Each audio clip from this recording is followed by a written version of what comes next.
Principal Imran Hossain বরভূঁইয়ার হত্যাকাণ্ডের সঠিক তদন্ত ও এই কাণ্ডে জড়িতদের দৃষ্টান্তমূলক শাস্তির ব্যবস্থা করা, নিহত পরিবারের সুরক্ষা নিশ্চিন্তকরণের দাবিতে নাগরিক সভা অনুষ্ঠিত হয়। সোমবার খলিচড়া বাজারে প্রাক্তন এপি সদস্য রাইস আহমেদ মজুমদারের পৌরোহিত্যে সভায় বক্তব্য রাখেন বিভিন্ন বক্তারা। সকলেই বক্তব্য রাখেন ধলাই রাজনগর খলিচড়া জেপির নবনির্বাচিত সভাপতি ইমরান হোসেনকে পরিকল্পিতভাবে হত্যা করেছে তার স্ত্রী ও গাড়ি চালক। ইতিমধ্যে স্ত্রী রিনা বেগম ও গাড়ি চালক বিজু লস্কর সহ মোট 6 জনকে গ্রেপ্তার করেছে পুলিশ। এর মধ্যে বিজু লস্কর ও রিনা বেগমকে 3 দিনের রিমান্ডে নেয় পুলিশ। সভায় সকলে ইমরান হোসেন বরভূঁইয়ার হত্যাকারীদের ফাঁসির দাবি তুলেন।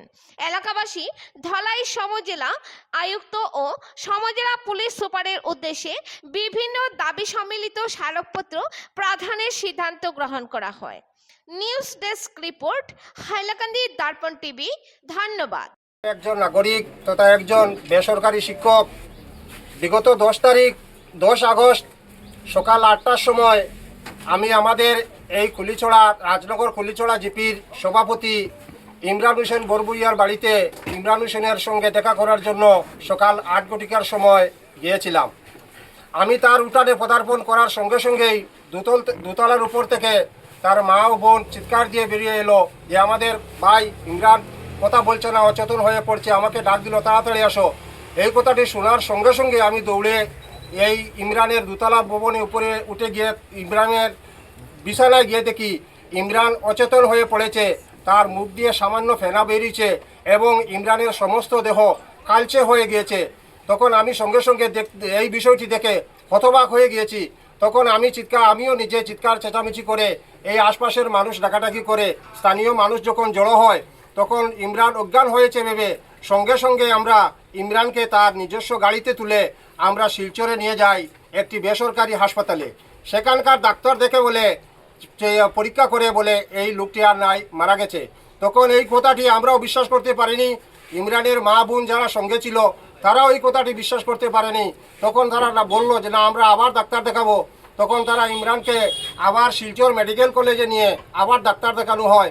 সেই মেডিকেল কলেজের ডাক্তারও পরীক্ষা করে বলল যে এই মানুষটি প্রায় 2-3 ঘন্টা আগে মারা গিয়েছে।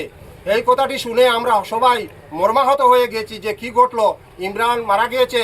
এই কথাটি যখন আমরা জিপিতে বা সমস্ত অঞ্চলে ছড়িয়ে পড়লো, সমস্ত অঞ্চল থেকে ইমরানের যারা শুভাকাঙ্ক্ষী বন্ধু বান্ধব সারা জড়ো হয়ে আমরাকে রাস্তা থেকে গাড়িতে নিয়ে এগিয়ে আমরা ইমরানের বাড়িতে ইমরানের মরদেহ নিয়ে আসি। ইমরান আমার বাতিজা ছিল, প্রায় 10-12 বছর আমরা একসঙ্গে ছিলাম।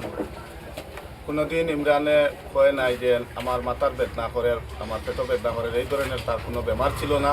কোনোদিন একটা ট্যাবলেটও খায় নাই।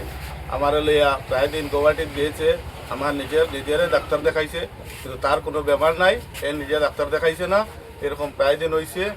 আমার প্রশাসনের কাছে এটাও আবেদন, এটাও অনুরোধ যে এই দিন গুমোর ট্যাবলেটটা যে খাওয়াইছে, এই প্রেসক্রিপশনটা কোথায় পাইলো, কই পাইলো, কী ধরনের গুমোর ট্যাবলেটটা খাওয়াইলো, তার কী বেমার, এটা তার মরাটা কোনো অবস্থায় আমরা মানিয়ে নিতে পারি না, মানি না।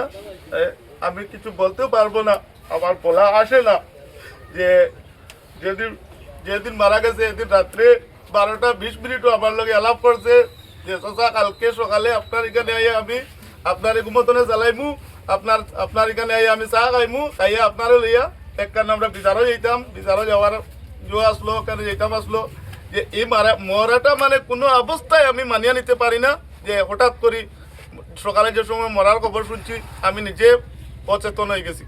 আমার যে কী হয়েছে আমি নিজে অচেতন। যে সময় দেখছি মরাটা খালা, আমি ভাবতেও পারি না যে ইমরান হতো খালা। 10 থেকে 12 বছর একসঙ্গে চলছি, কোনোদিন একটা ট্যাবলেটও খায় নাই, কোমরের বেদনাও কয় নাই, মাথার বেদনাও কয় নাই। আমি বিশেষ কিছু না কইয়া ফার্স্ট স্টেজও ফার্স্ট কোর্টও যাতে আইনের ব্যবস্থায় তারা সাজা দেওয়া হোক, এইটা নিয়েও আমার অনুরোধ রইল। আজকে আপনারা এখানে দেখতে পাচ্ছেন হাজার হাজার মানুষ এখানে জমায়েত হয়েছেন। কারণ সমস্ত বরাক উপত্যকে নাড়িয়ে দেওয়া একটা হত্যাকাণ্ড সংঘটিত হয়েছে আমাদের এই অঞ্চলে। আমাদের রাজনগর কুলিছড়া গাঁও পঞ্চায়েতে যিনি সভাপতি ছিলেন ইমরান হোসেন বরভূঁইয়া, উনি হাজার হাজার মানুষের নয়নের মণি ছিলেন। আর উনার হত্যাকাণ্ড আমরা সামাজিক মাধ্যম থেকে দেখতে পাচ্ছি যে সমগ্র বরাক উপজেলায় তুলপাড় সৃষ্টি করে দিয়েছে। তারপরও আমরা প্রশাসনের যে প্রশাসনের ভূমিকাকে আমরা নাকচ করব না। ভূমিকা তারা সদর্থক ভূমিকা পালন করছেন। তার মধ্যে আমি বলবো এখানে একটা উচ্চ পর্যায়ের তদন্ত হওয়া উচিত ছিল। অনেক ম্যাটেরিয়ালস এভিডেন্স এখানে সংগ্রহ করার কথা ছিল, কিন্তু এরকম কোনো পদক্ষেপ আমরা আজকে পর্যন্ত দেখতে পাচ্ছি না। তো আমরা আজকে এই যে প্রতিবাদী একটা জনসভা এখানে অনুষ্ঠিত হয়েছে, এই প্রতিবাদী জনসভার পক্ষ থেকে আমরা কাছাড়ের জেলাশাসক মহোদয়ের কাছে অনুরোধ করব যাতে এই হত্যাকাণ্ডকে স্বাভাবিক মনে না করে, এই হত্যাকাণ্ডের সঙ্গে হাজার হাজার মানুষের আবেগ জড়িত রয়েছে, সেই আবেগকে মাথায় রেখে এই হত্যাকাণ্ডের উচ্চ পর্যায়ের তদন্ত যাতে দ্রুত করা হয় এবং যারা অভিযুক্ত হয়েছেন এবং এই কেসের সঙ্গে এই হত্যাকাণ্ডের সঙ্গে হয়তো আরও কোনো মাথা জড়িত থাকতে পারে, হয়তো আরও কেউ থাকতে পারেন, যে হোক তাকে তদন্তের আওতায় এনে তাকে দৃষ্টান্তমূলক শাস্তি দেওয়ার জন্য আমরা আজকে এই সবার মধ্যে থেকে আমরা অনুরোধ জানাচ্ছি। আর যদি যারা এখানে অভিযুক্ত হয়েছেন এবং যাদেরকে ইতিমধ্যে পুলিশি হেফাজতে বা জেল হাজতে রাখা হয়েছে, যদি এদের উপযুক্ত বিচার ব্যবস্থা না আনা হয় তাহলে সমগ্র বরাক উপত্যকায় হাজার হাজার মানুষ রাস্তায় নামবে, হাজার হাজার মানুষ প্রতিবাদী কার্যসূচি পালন করবে। তাই এই সভার মাধ্যমে আমি কাছাড়ের জেলাশাসক মহোদয় এবং কাছাড়ের পুলিশ সুপার মহোদয়ের দৃষ্টি আকর্ষণ করছি, তৎসঙ্গে আসাম সরকারের দৃষ্টি আকর্ষণ করে অনুরোধ করছি এই যে হত্যাকাণ্ড, এই হত্যাকাণ্ডের উপযুক্ত ব্যবস্থা করে দেওয়ার জন্য।